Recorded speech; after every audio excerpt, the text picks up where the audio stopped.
tonight I would like to say, too, I'm very grateful for those readings tonight.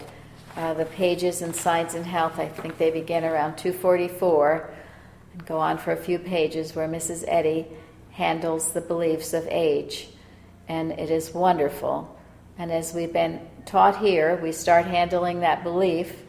It doesn't matter what your so-called human age is. It's a belief that needs to be handled and to be handled vigorously, because it's not the truth about God's man.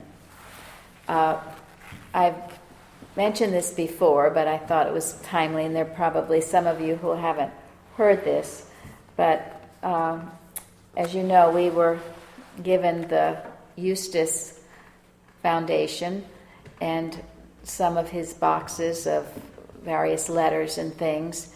And in one of those boxes, there was an article from the Herald Tribune, the New York Herald Tribune, which was a very respected newspaper, and it was from the year 1948. And I believe the article was called "That Time is Not Toxic." But it spoke about a group of medical specialists and surgeons who had been researching the process of aging.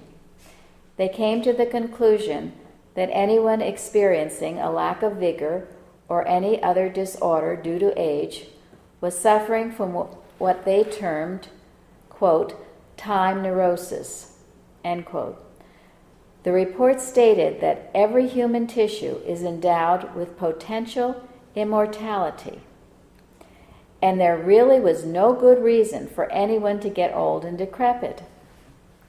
Anyone who was experiencing such symptoms had submitted to the prevalent superstition that time in some way poisons the system and causes one to grow old. Now that was medical research. Mrs. Eddy was so far ahead of her time. And of course, have we read about this article since then? No, I don't ever remember seeing it except in this old 1948 Herald Tribune article. But as we heard tonight, Mrs. Eddy says decrepitude is not according to law, nor is it a necessity of nature, but an illusion. And this is what this article is saying. You're suffering from superstition. I thought it was just so wonderful. And it is the truth. And why don't we experience it? Because of our beliefs. We believe we're getting old. We're thinking about it. We see it marching around in front of us all the time. And so, as a Christian Scientist, it is something always to be handling and knowing that God made his creation ageless, diseaseless, and deathless.